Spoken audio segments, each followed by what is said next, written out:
Did you know that 96% of businesses fail within 10 years, but the 4% that survive all have one thing in common?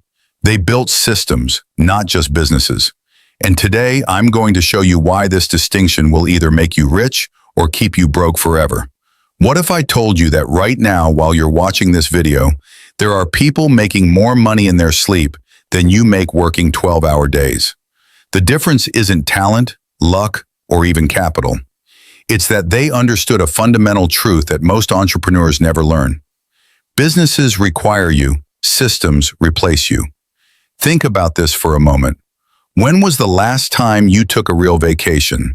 And I don't mean checking emails from the beach or taking calls during dinner. I mean completely disconnecting for weeks while your income actually increased. If that sounds impossible, you've built a business. If it sounds normal, you've built a system.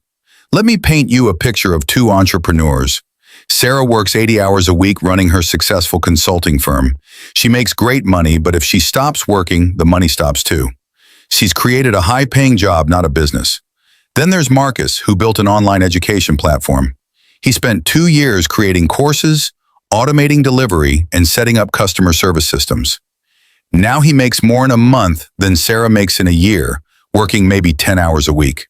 Sarah built a business, Marcus built a system. The harsh reality is that most of what we call businesses are actually just elaborate jobs with more stress and less security. You become the bottleneck, the single point of failure, the irreplaceable component that makes everything work. But here's what's fascinating. The moment you remove yourself from the equation, everything falls apart. That's not a business, that's a dependency. Let me share the story of Ray Kroc and McDonald's because it perfectly illustrates this principle. When Kroc first encountered the McDonald brothers, they had a successful restaurant.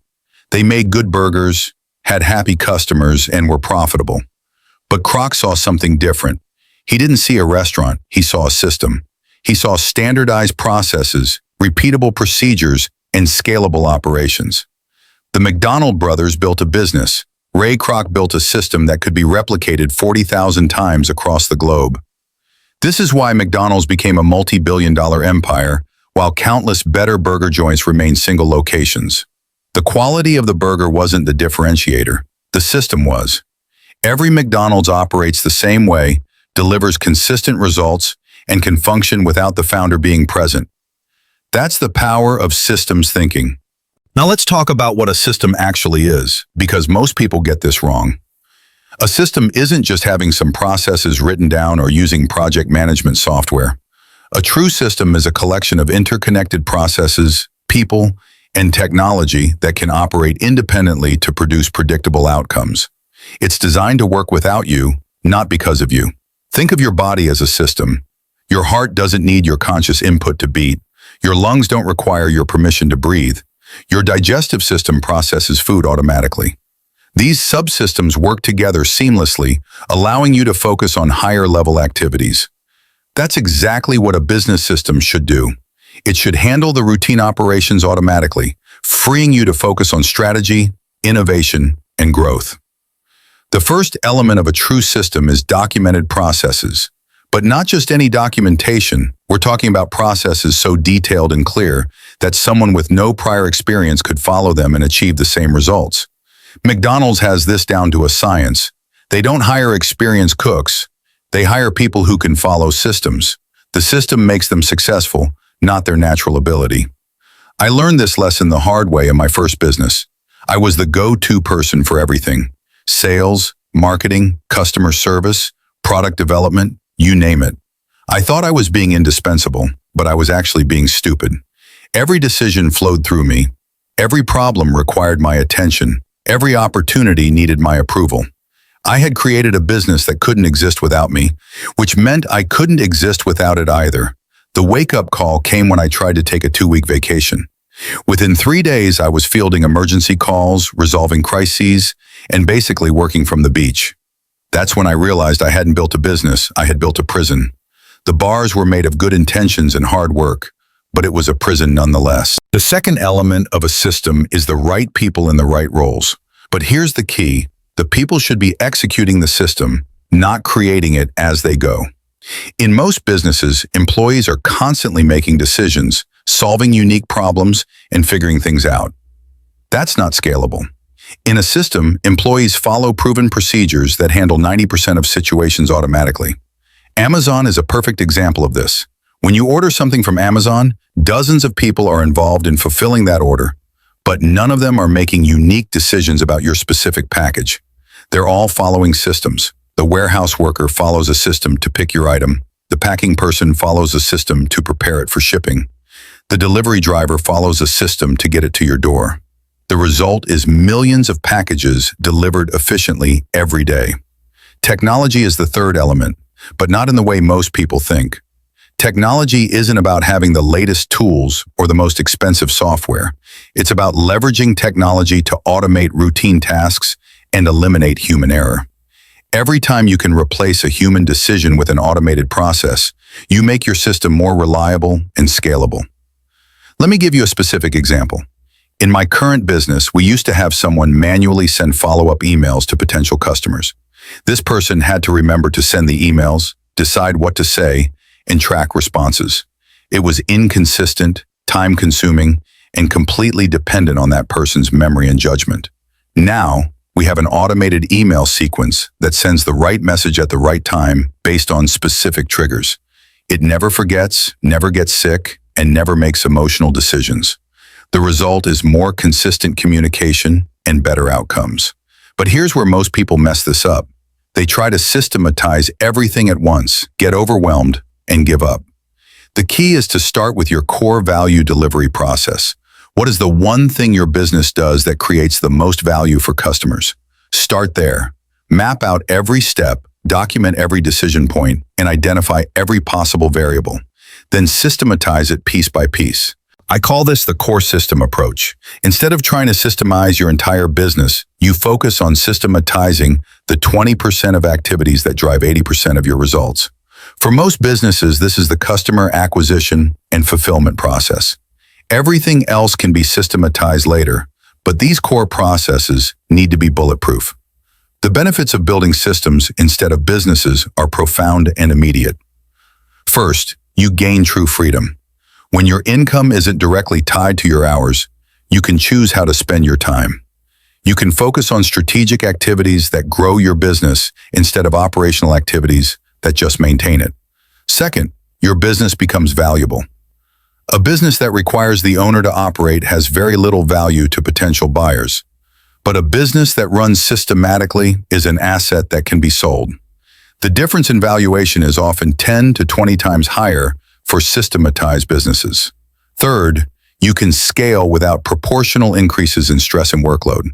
When you have systems, adding more customers or expanding to new markets doesn't require you to work more hours.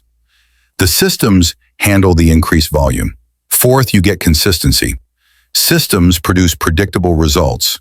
When you know exactly what inputs create what outputs, you can forecast growth, plan investments, and make strategic decisions with confidence. But perhaps most importantly, systems create compound growth. In a traditional business, your growth is limited by your personal capacity. You can only work so many hours, handle so many customers, or manage so many people. But systems can be improved, optimized, and scaled independently of your personal limitations. Let me share a framework I use to evaluate whether something should be systematized. I call it the PRIME framework. P stands for predictable. If a process has predictable inputs and outputs, it can be systematized. R stands for repeatable. If you do something more than a few times, it should be systematized. I stands for important. Focus on systematizing processes that significantly impact your results. M stands for measurable. If you can't measure it, you can't systematize it effectively. E stands for eliminable. The goal is to eliminate your personal involvement in routine operations. Now let's talk about the common objections people have to systems thinking. The first is that systems stifle creativity and innovation. This is backwards thinking. Systems handle the routine stuff so you can focus on the creative stuff. When you're not bogged down in daily operations, you have mental space for innovation and strategic thinking. The second objection is that systems are expensive and time-consuming to create. This is true initially, but the return on investment is massive. Think of systematization as an upfront investment that pays dividends forever. You spend time once to create a system that saves you time forever. The third objection is that their business is too unique or complex for systems. This is usually an excuse born from attachment to being needed. Every business, no matter how complex, has repeatable processes that can be systematized. The key is starting with the most routine, predictable processes first. Let me give you a roadmap for transforming your business into a system. Start by tracking your time for 1 week. Write down everything you do in 15-minute increments. This will reveal where you're spending your time and which activities are most routine. Next, identify your top 3 most time-consuming routine activities. These are your systematization priorities. For most business owners, this includes customer communication, order fulfillment, and basic administrative tasks. Then, document these processes step by step. Write them as if you're explaining them to someone who knows nothing about your business.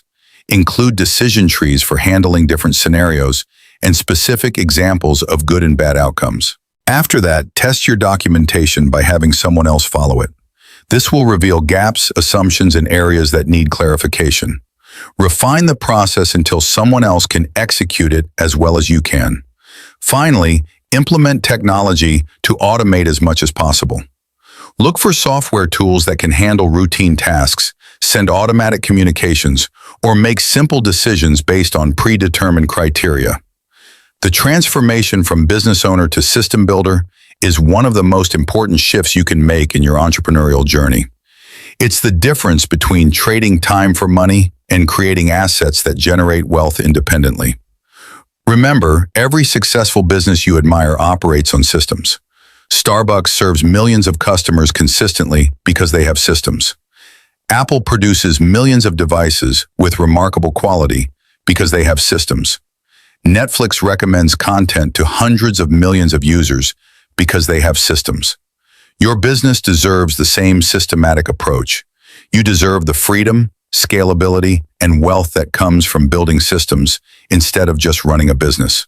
The question isn't whether you can afford to systematize your business. The question is whether you can afford not to. Start today. Pick one routine process and systematize it this week. Document it, test it, and refine it. Then move on to the next one. Within a year, you'll have a business that works for you instead of the other way around. That's not just a better way to run a business, it's a better way to live.